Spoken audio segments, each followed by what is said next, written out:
Have you ever wondered what haunted masterpieces were buried beneath the neon haze of the 80s box office boom?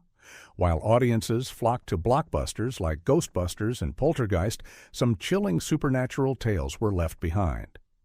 They were darker, slower, and stranger than Hollywood dared to embrace. These forgotten horror gems hid cursed cults and cinematic ghosts of their own. Let us awaken 15 lost supernatural classics from the 80s. Number 15. The Keep, 1983. The Keep was meant to be a haunting epic from Michael Mann, the visionary behind Heat and Manhunter. It was adapted from F. Paul Wilson's novel and promised Gothic terror fused with philosophical horror. The story unfolds in a desolate Romanian fortress during World War II, where Nazi soldiers unwittingly awaken an ancient demonic entity sealed within the walls. What followed was a nightmare for both the characters and the filmmakers. Paramount expected a sleek supernatural thriller, but Mann delivered a sprawling metaphysical odyssey with dreamlike visuals and minimal exposition. The studio panicked. His original 3-hour cut was butchered to barely over 90 minutes, leaving the plot incoherent and the atmosphere fractured. Visual effects artist Wally Vevers died mid-production, and crucial scenes were never completed. Even the Tangerine Dream soundtrack was slashed apart in editing. Audiences walked out confused. Critics dismissed it as incomprehensible art. Wilson, the author, disowned it, calling it a travesty. For decades, The Keep became a ghost film locked away by rights disputes and decaying prints. Yet whispers persisted among cinephiles that somewhere Mann's full vision existed, unseen and haunting. Today, The Keep stands as a cursed relic of 80s ambition, a dark fortress of lost potential swallowed by studio fear. It reminds us that true horror often lies in what is erased, not what is revealed. Number 14. The Sender, 1982. The Sender was released quietly by Paramount in the early 80s and ignored by most audiences. Yet beneath its modest exterior lay one of the most haunting psychological horrors of its time. The story follows a suicidal young man known only as John Doe Number 83, who can transmit his nightmares into the minds of others. Director Roger Christian crafted a world drenched in paranoia and dream logic, echoing the tone of early Cronenberg and Tarkovsky. But test audiences were baffled. Studio executives feared its slow pace and ambiguous ending. They wanted a slasher. What they got was something closer to art house horror disguised as supernatural suspense. After heavy cuts and minimal marketing, The Sender vanished from theaters almost immediately. Yet filmmakers like Quentin Tarantino and Martin Scorsese later praised its eerie restraint and striking compositions. Even critics who dismissed it at release began reconsidering its hypnotic power decades later. Its haunting use of psychic trauma foreshadowed later masterpieces like Nightmare on Elm Street, but without the commercial gloss. The Sender was not built for mass appeal, it was built for unease, and like the psychic energy it depicts, the film lingers quietly in the subconscious of horror history. Forgotten by mainstream audiences, The Sender endures as a lost transmission from a time when fear was internal, not explosive. It whispers that terror is not in monsters, but in the human mind, unshielded and awake. Number 13. The Entity, 1982. Few films from the 80s dared to confront supernatural terror with such raw intensity as The Entity. Directed by Sidney J. Furie and starring Barbara Hershey, it was based on true events surrounding a California woman tormented by an unseen force in her home. The film was both spiritual and psychological, blurring the line between haunting and trauma. Audiences expecting simple ghost thrills were shocked. The Entity was relentless. Fury used experimental camera rigs that spun violently around the actress as furniture exploded and invisible forces attacked. The experience was so visceral that critics accused the film of sadism, while others hailed it as avant-garde horror realism. Behind the scenes, Hershey endured emotional exhaustion as she performed under physical rigging meant to simulate supernatural assaults. The production became notorious for technical chaos and whispered rumors that the set itself grew cold and malfunctioning whenever certain scenes were shot.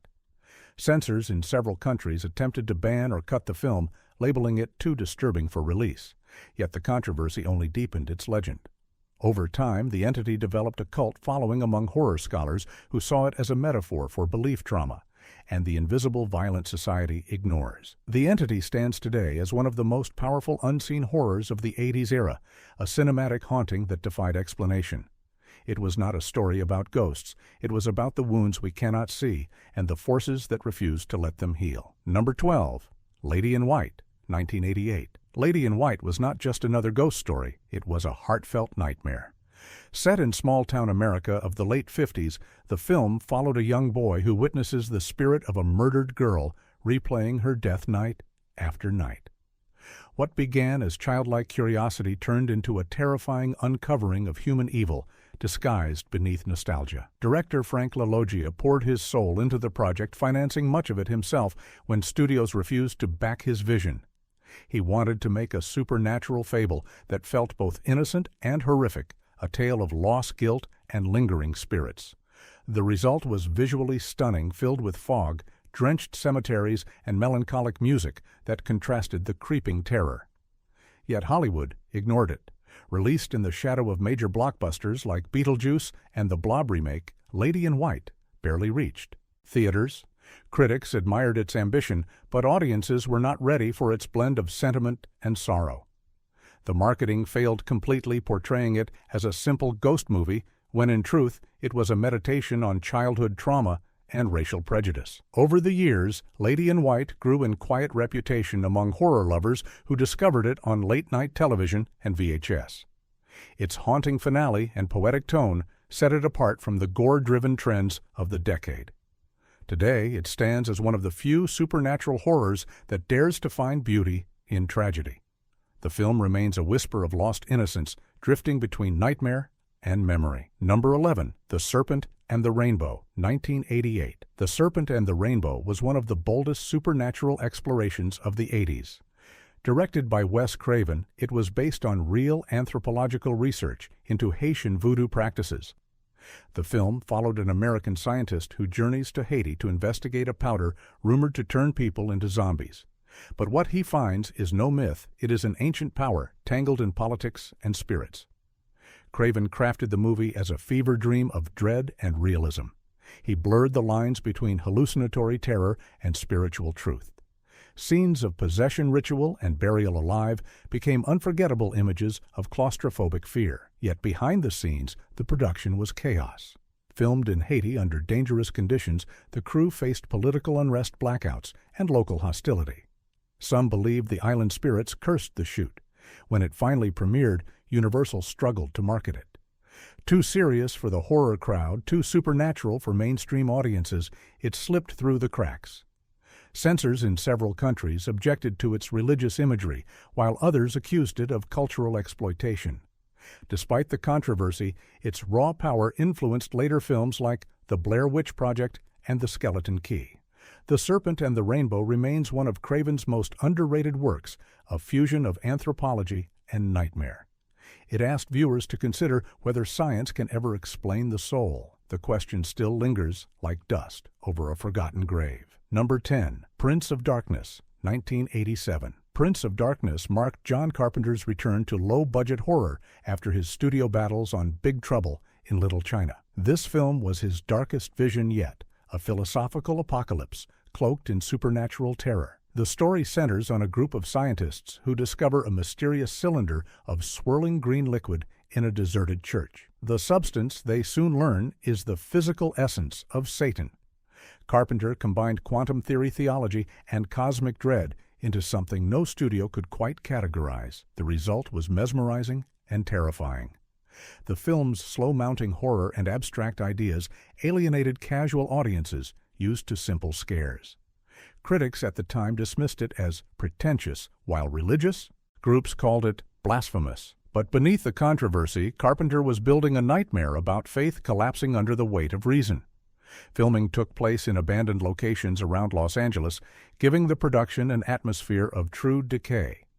The recurring dream transmissions and mirror portal sequences were groundbreaking for their time-blending science fiction with pure metaphysical terror. Though it earned little at the box office, Prince of Darkness became a cult classic inspiring filmmakers from Clive Barker to Guillermo del Toro. It was the second film in Carpenter's informal apocalypse trilogy, standing alongside The Thing and In the Mouth of Madness. Today, it remains a chilling prophecy about humanity's endless search for truth and the darkness that looks back when we find it. Number 9. The Fog, 1980. Before the blockbuster wave of the 80s reshaped horror, John Carpenter crafted one of the most atmospheric ghost stories ever filmed. The Fog was born out of simplicity, a seaside town haunted by its sins. Set in Antonio Bay, California, it told the tale of vengeful mariners returning a century after their ship was wrecked under treacherous deceit. When a strange glowing fog rolls in, the dead come with it seeking revenge on the descendants of those who betrayed them. Carpenter had just found success with Halloween, but instead of repeating the slasher formula, he created a slow-burn Gothic tale layered with guilt and mystery. Filmed along the windswept coasts of California and drenched in eerie synthesizer tones from Carpenter's own score, The Fog became a masterclass in supernatural tension. Yet it almost never reached audiences. After the first test screening, Carpenter was horrified.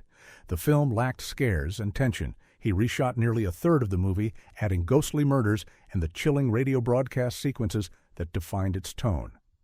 Critics at the time were divided, calling it both poetic and uneven. The box office was modest, and within months it was overshadowed by flashier studio horrors. But over time, The Fog grew into a legend. Its minimalism and ghostly restraint influenced generations of filmmakers. Its moral core, the idea that communities are built on buried sins, remains timeless. Today, it stands as one of Carpenter's most elegant hauntings, a warning that history always finds a way to drift back to shore.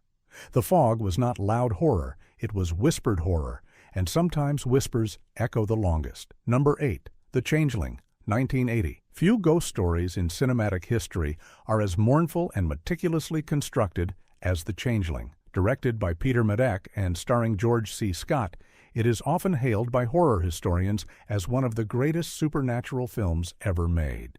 The story follows a grieving composer who moves into a mansion after the tragic death of his wife and daughter, only to discover that a child's restless spirit has made it his home. The Changeling was born from real-life accounts of a haunted house in Denver, Colorado, and Medak approached it like a Gothic symphony. Every frame drips with atmosphere, the echo of footsteps, the creak of empty halls, the faint sound of a child's ball bouncing down the stairs. Instead of relying on blood or shock, it used silence, dread, and emotional gravity. Behind the scenes, production was plagued with financing issues and studio meddling. The crew often reported strange sounds on set and technical malfunctions with the cameras. Medak, a perfectionist, refused to cut corners, insisting that every shadow and whisper carry emotional meaning. The result was a haunting that felt painfully real. Upon release, The Changeling was critically acclaimed but commercially ignored, especially in the United States, where flashy horror like Friday the 13th dominated theaters.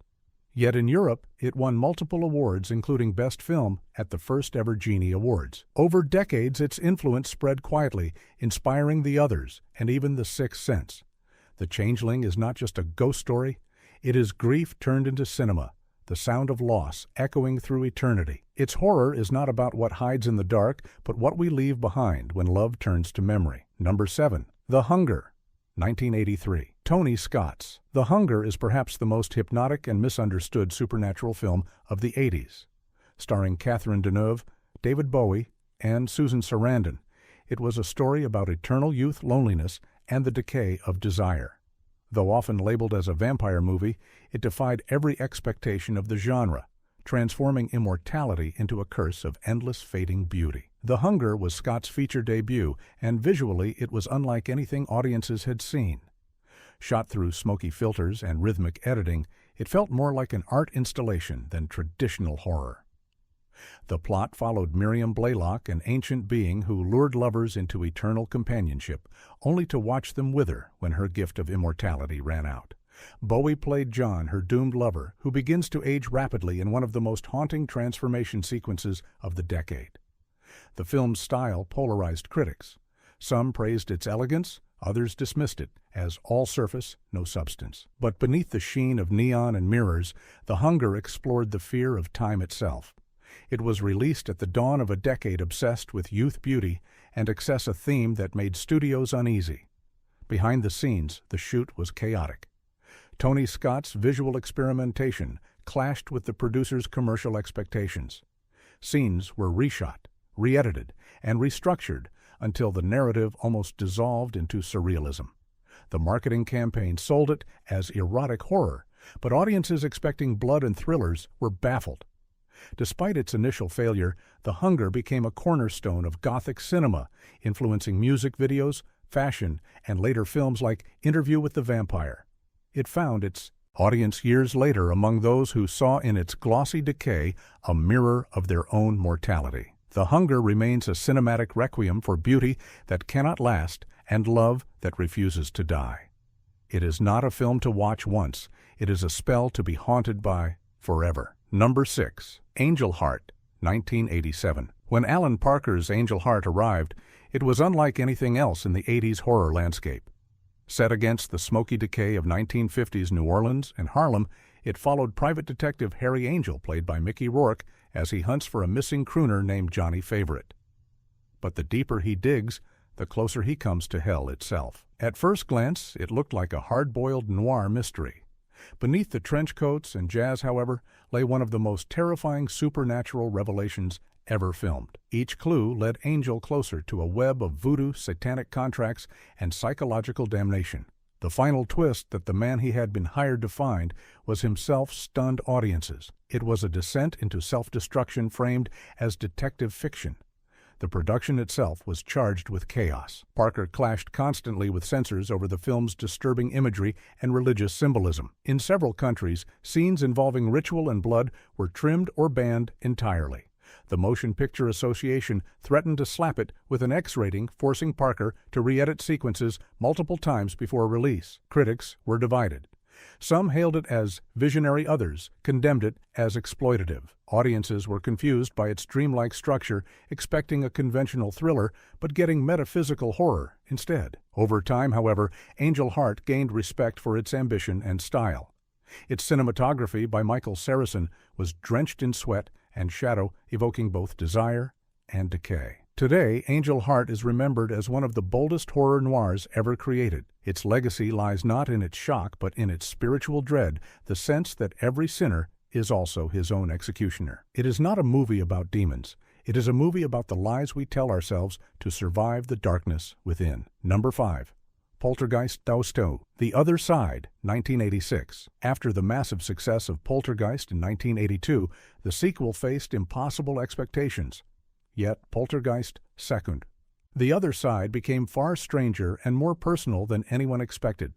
Directed by Brian Gibson and written by Mark Victor and Michael Grace, it brought back the Freeling family still haunted by spirits that refused to release them. At its center was a terrifying new villain, Reverend Cain, played by Julian Beck, a skeletal preacher whose deathly smile and hypnotic sermons terrified audiences. Beck was terminally ill during filming, and his frail, ghost-like appearance added eerie authenticity.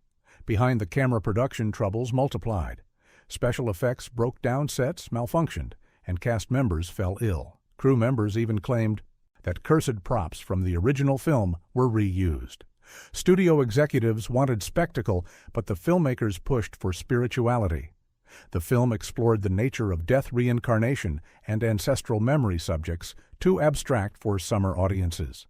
Critics dismissed it as uneven, but the emotional core remained strong, especially in the family's struggle to hold together against cosmic forces.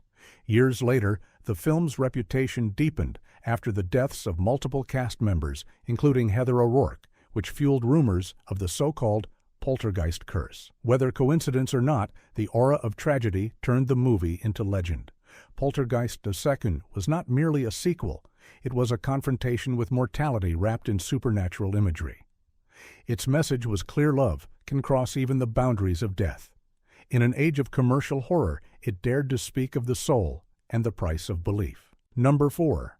Gothic, 1986. Ken Russell's Gothic is one of the most chaotic supernatural experiences of the decade, a feverish retelling of the night Mary Shelley conceived Frankenstein. The film begins at Villa Diodati on the shores of Lake Geneva in 1816, where Lord Byron Percy Shelley and their companions gather for a night of debauchery and ghost stories. But as a storm rages outside, something begins to awaken inside them all.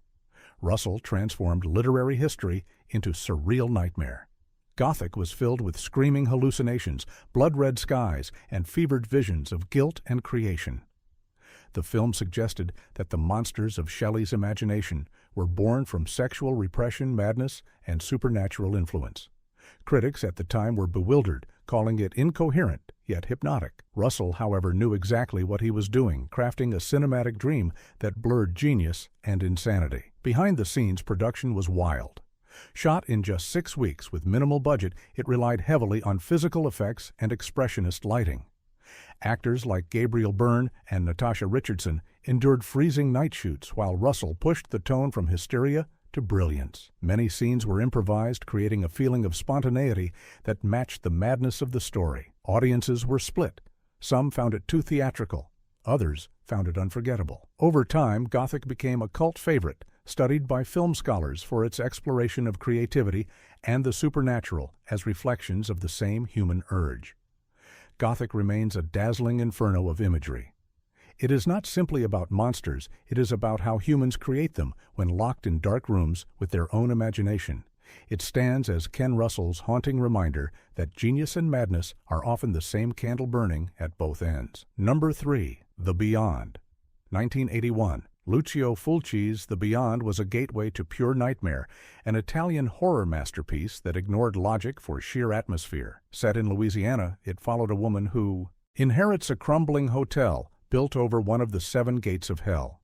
Each corridor opened into impossible horrors, corpses rising from murky water, blind prophets warning of doom, and walls that bled like living flesh. The Beyond was part of Fulci's unofficial Gates of Hell trilogy, but this entry towered above the rest for its dreamlike terror.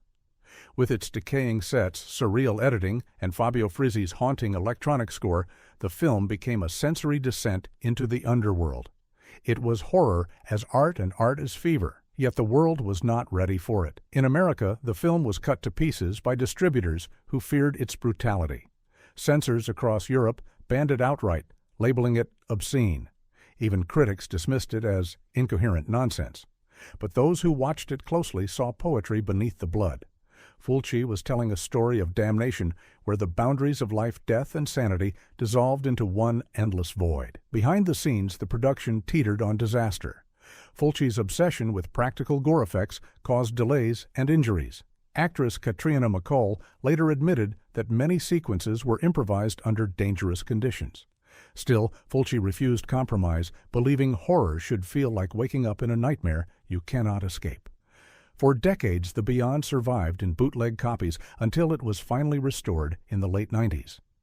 The restored version revealed the artistry lost to censorship, and critics reappraised it as a masterpiece of surreal horror.